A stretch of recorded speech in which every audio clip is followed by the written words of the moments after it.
The harsh winter of Montana has a way of stopping the wilderness in its tracks, freezing everything in place. John Thatcher, a retired wildlife biologist, had chosen these snowy woods to find peace, far from the noise and politics of the world he had left behind. But even he could not have predicted just how deeply the wild would reach out to him.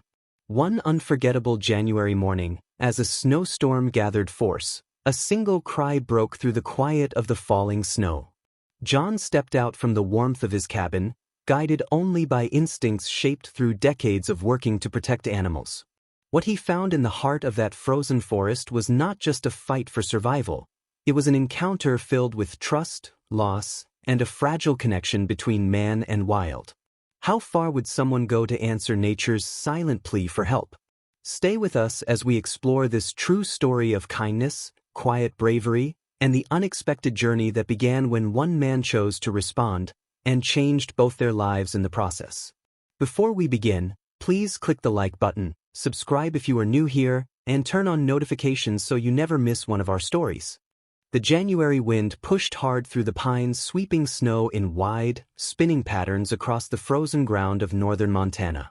John Thatcher pulled his old flannel jacket tighter beneath a thick winter coat and adjusted the wool cap on his gray head.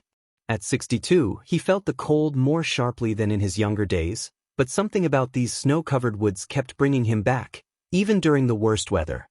After retiring from a 30-year career as a wildlife biologist with the Montana Department of Fish, Wildlife, and Parks, John had purchased a small, remote cabin tucked into the foothills of the Bitterroot Range. It was not fancy, just a sturdy, one-room shelter with a tiny kitchen, a wood stove, and a loft for sleeping. But to John it was enough. After decades of reports, meetings, and the complicated world of conservation work, all he really wanted was quiet and space. His daughter, Sarah, had called it unreasonable. "You are isolating yourself, Dad," she had said on the phone last time they spoke. "It has been 3 years since Mom passed. Do you not think it is time to move on? Maybe live in Missoula, closer to us? These mountain winters are not safe for someone on their own." John had just laughed. Sarah, always thinking practically, could not relate to what this place meant to him. But her mother, Eleanor, would have. Ellie had been the one to teach him how to appreciate the stillness in the wild, to notice the soft movements of leaves or the far-off calls of birds. She had sat with him on many long nights as he tried to sort through the difficult choices of his work, managing the line between wildlife protection and human needs, between preserving nature and allowing for change. "The wilderness does not lie," she once said while they sat on the back porch in Helena, watching snow fall under the moonlight. "It simply exists. And there's peace in that." Now, as John walked through snow up to his knees along what was normally a trail near the cabin, those words echoed in his mind. Nature did not lie. But it did keep things hidden. It carried secrets beneath a blanket of snow and behind falling flurries. It shared its truths only with those willing to wait and listen. That is when he heard it. A sharp, distressed cry cut through the usual quiet of the snowy forest. It was high and filled with panic, different from anything he had heard out here before. John stopped walking. His breath formed thick clouds in the cold as he listened closely. Snow continued to fall steadily. There it was again. The sound was coming from a patch of aspens, maybe 100 yards off the trail. Without waiting, John turned toward the noise, moving off the path and into deep snow. Each step was heavy, his boots sinking deep as he pushed forward. As he got closer to the grove, the cries became clearer, and his trained ear picked them out as the sounds of a young bobcat in trouble. His heart began to beat faster. In his decades of fieldwork, he had seen bobcats often. But they usually stayed away from humans, especially during winter, when staying alive came before anything else. Now he moved more slowly, aware of every step, trying not to make sudden sounds. At the edge of the aspens, he paused, eyes scanning the snow ahead. The cries were louder now, and he quickly spotted a small shape, tan-colored, curled tightly beside a larger, still body, half buried in snow about 20 feet away. John's breath caught as he took in the scene.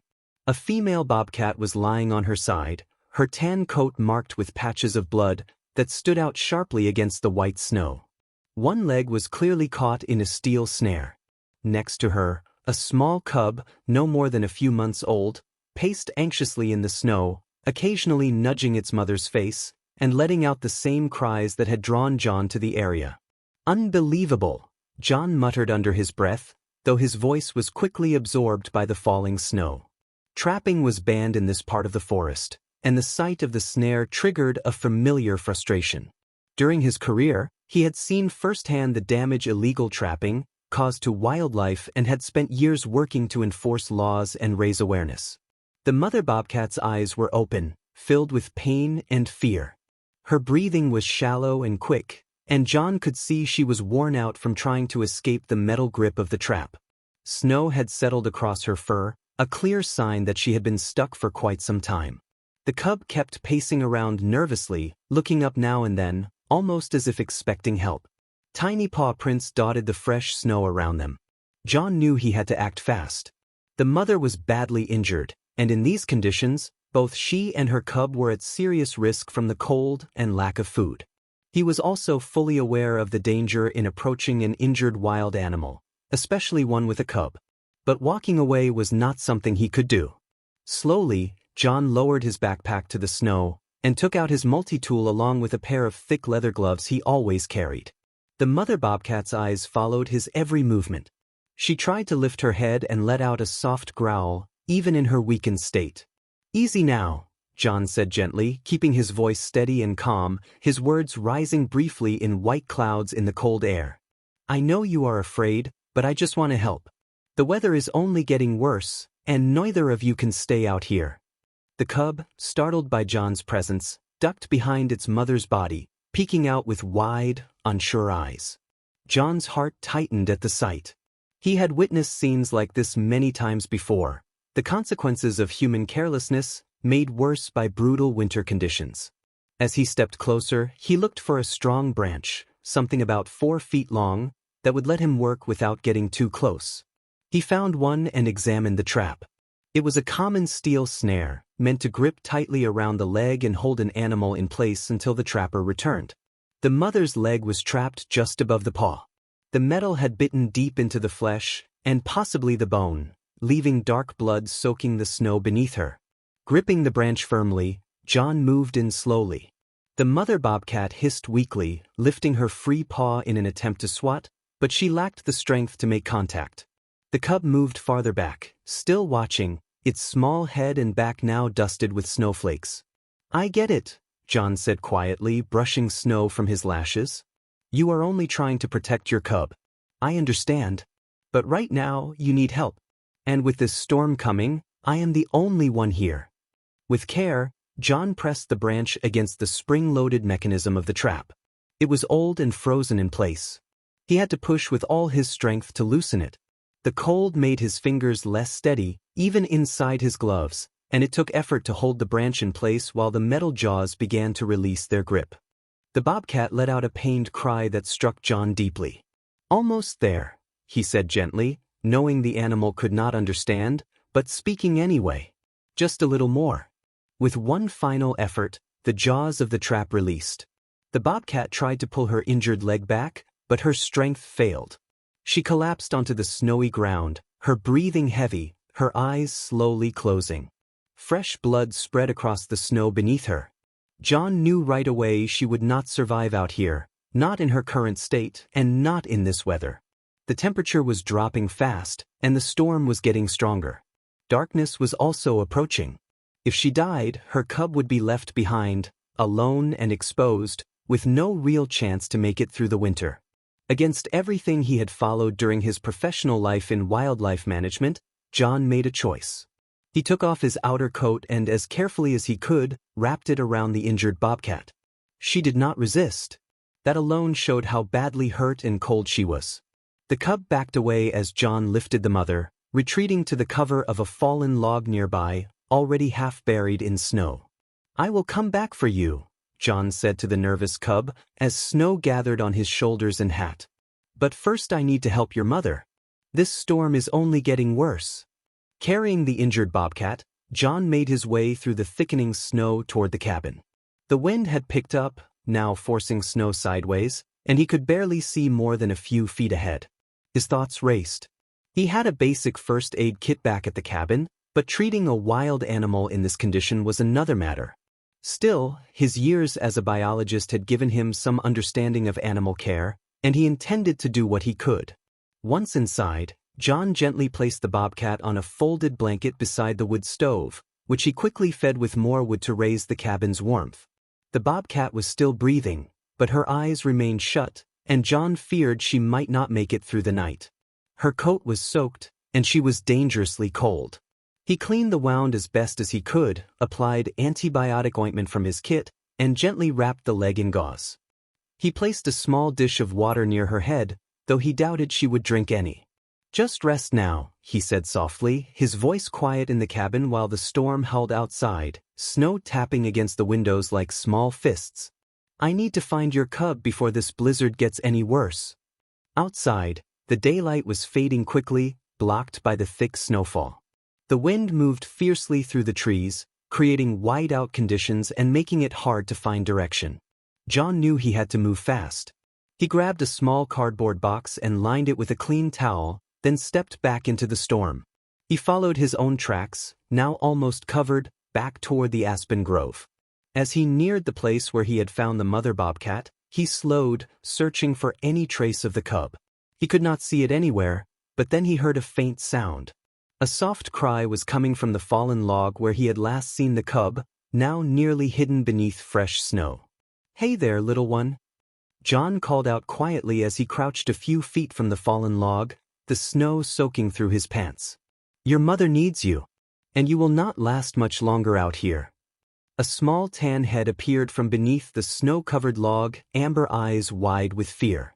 The cub was even younger than John had first thought, likely only 8 to 10 weeks old. It looked thin, its ribs visible through its spotted coat, a sign that its mother had already been struggling to find food before being caught. Tiny crystals of ice clung to the cub's whiskers, and it shivered constantly. John placed the box on the ground and stepped back, giving the cub space. He had no food to offer, nothing to lure it in, so he simply waited, his voice calm and steady, hoping to ease the fear. "Your mother is hurt, but she is safe and warm," he said, knowing the cub could not understand the words but hoping the tone might help. "She needs you. And you need her. You both need to get out of this storm." Time passed slowly.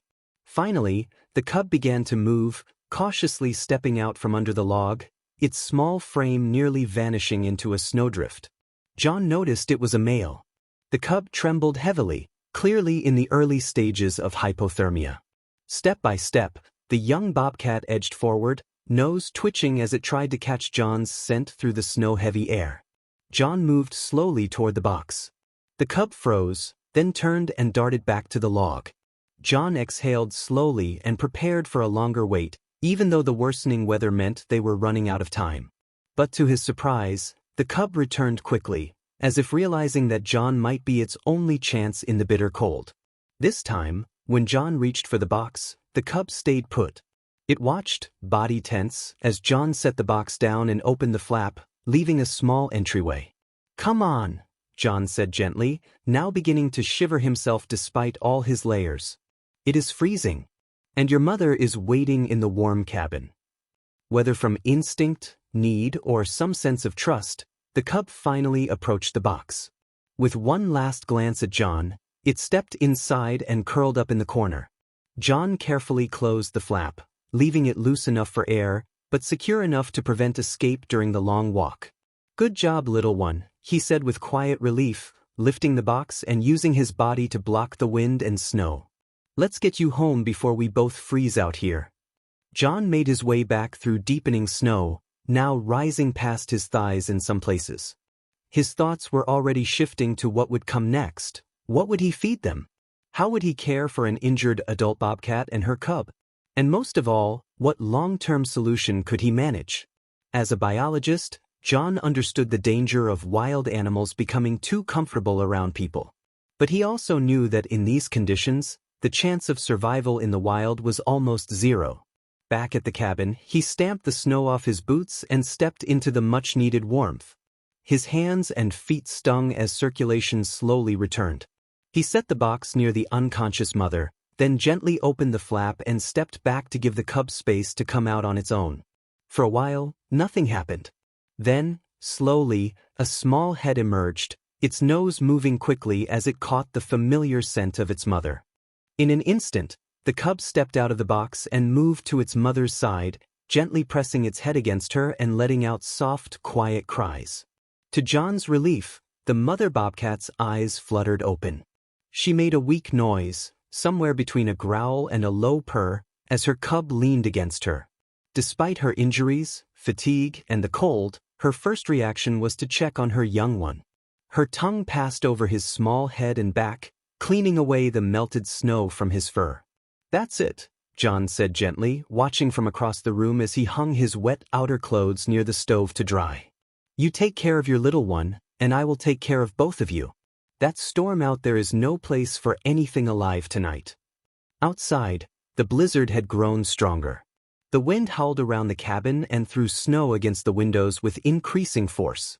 John was thankful for the large stack of firewood he had kept ready beneath the cabin's side awning. He knew he would need to keep the fire going through the night if the bobcats, especially the cub, were to recover their body heat. That night, John chose to sleep in the armchair instead of climbing the ladder to his loft, not wanting to disturb the animals. He woke several times to add more logs to the fire. The cabin creaked as wind pushed against it. Each time he checked the bobcats, he was relieved to see both still breathing, the cub curled against his mother, their bodies finally warmer, despite everything they had endured. At first light, a soft noise woke John.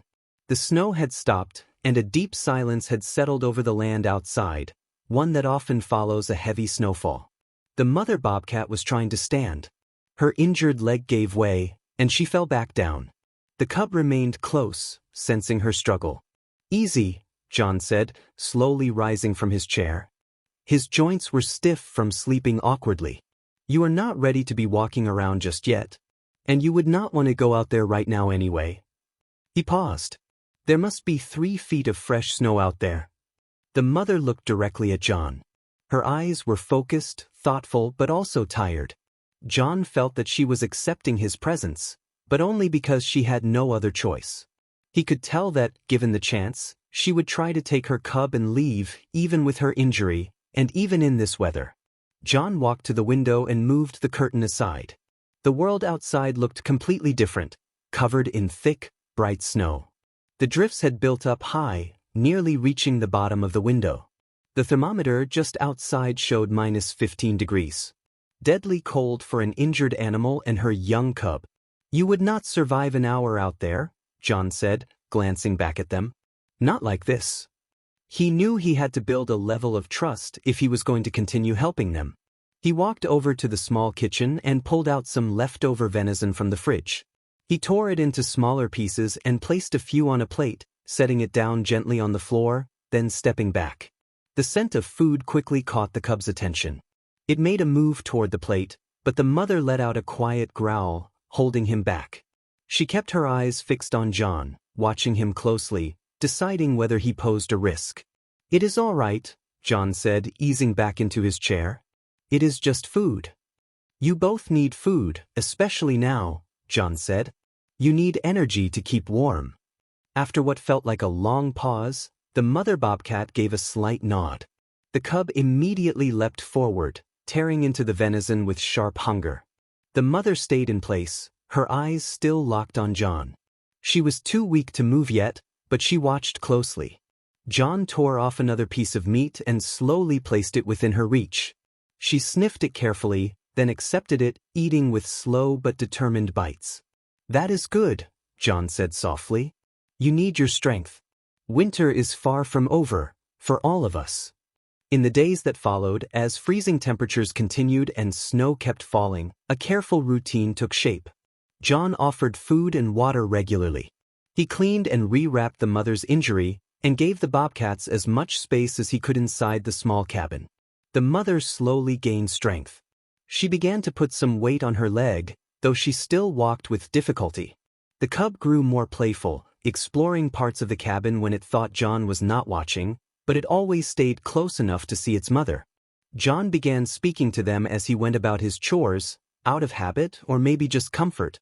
"You know," he said one evening as he prepared his meal, while the wind picked up outside again, "Ellie would have loved this.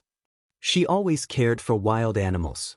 Said they were misunderstood, just like me. She loved winter too. Said it showed you what things really are, without distractions." The mother bobcat watched him from her usual spot near the stove, her amber eyes still and focused. At times, John had the strange feeling that she was not just watching, but understanding, not the words, maybe, but something behind them. As January passed into February, the bitter cold eased slightly. The sun showed up more often, and during the day, the snow began to settle and melt a little, though the nights stayed freezing. John knew it was time to decide what came next.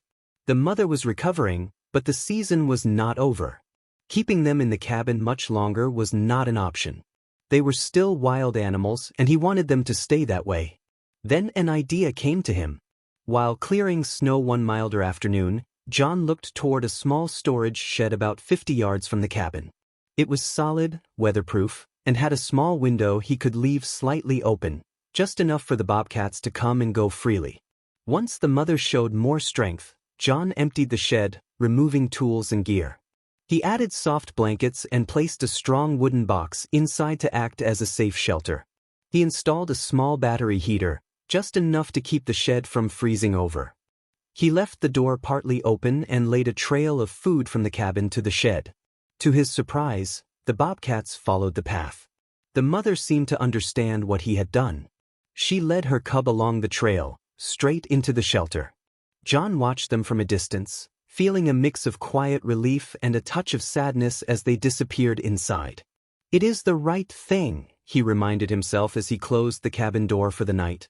"They need to stay wild, even if winter is hard on all of us." In the weeks that followed, while winter slowly lost its grip, John continued to leave food for them. First near the shed, then a little farther into the woods each time. The mother bobcat grew stronger with each passing day. John often spotted her near the shed, hunting small prey in the snow, quietly teaching her cub the skills it would need once spring arrived. Then came a stretch of warmer days in late March. The snow began to melt noticeably, revealing bare patches of earth and the first tiny green shoots rising through the soil. One evening, as John walked toward the shed with his usual portion of food, something felt different.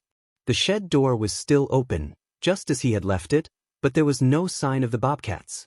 He set the food down and slowly looked inside. The blankets were untouched. The shelter was empty. For a brief moment, panic rose in his chest. Had something happened to them? But then he saw it, small tracks in the snow heading into the forest. Clear and distinct, they told the story. The bobcats had gone, on their own. The mother had regained enough strength to return to the wild, and the weather had finally softened enough to give them a real chance. John stood still for a long time, watching the edge of the forest as the last daylight filtered through the trees. The snow glowed gold and blue in the fading light. Part of him had always known this day would come. He had prepared for it, even worked toward it.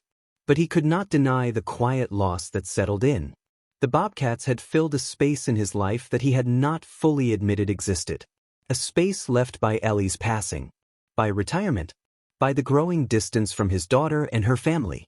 "Goodbye," he said softly to the quiet forest. "Be safe out there.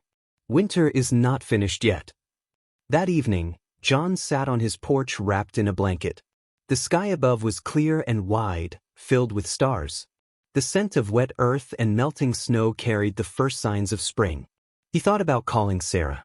Maybe it was time to accept her invitation to visit Missoula, once the roads were clear. The isolation that had once been his comfort now felt quieter, less like a refuge, more like a gap. Just as he was about to step inside, movement at the edge of the woods made him pause. There, in the moonlight, stood the mother bobcat. Her cub stood beside her, looking stronger, more confident. The mother's amber eyes met John's. They simply looked at each other. Wild and human, joined for a moment by something unspoken, something real. Then, without sound, the mother turned. The cub followed closely. Their paws left soft tracks in the last patches of snow. John smiled, a warmth rising in his chest despite the cold air. They had not forgotten. They had not vanished without a sign. In their way, they had returned to say goodbye. The next morning, John picked up the phone and called Sarah. "I've been thinking," he said when she answered. "Maybe I could come down for a visit once the snow clears. I've got some stories to share, with you and the kids." "Really?" she replied, surprised. "I thought you were planning to stay up there until summer." John glanced out the window at the place where the bobcats had disappeared. The snow was melting. New life was beginning to show. "Let's just say," he said, "I had some visitors who reminded me what matters. Family does matter, even when we're not the same. And sometimes the coldest winters bring something warmer than you expect." After the call, he grabbed his jacket and stepped outside. The morning was crisp and bright.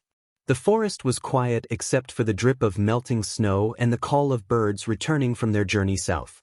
He followed his usual path, but this time, his steps felt lighter. He knew he might never see the bobcats again. They would return to their secret world. The cub would grow up, maybe even raise its own. But something in John had shifted. Something inside him had opened again, softened by the shared experience of a bitter season and two wild creatures. As he walked, he thought he saw something move. A flash of tawny fur. Amber eyes in the brush. Maybe it was real. Maybe not. Hope sometimes blurs into memory. He raised his hand in greeting, smiling toward the trees. "Thank you," he whispered. To the woods. To Ellie's memory. To the wild beings who had quietly joined his life in winter. "Thank you for reminding me what really matters." And somewhere in the forest, the mother bobcat moved silently through dappled light and snowmelt. Her cub followed, learning the ways of the wild. But perhaps she had also passed on something more. That sometimes, though rarely, the gap between human and wild can be crossed. Not with force, but with trust. And in that crossing, both lives are quietly changed. As spring returned to the Montana mountains, those connections faded from sight. Like bobcat tracks in melting snow. Gone with the next warm day, but never gone from memory.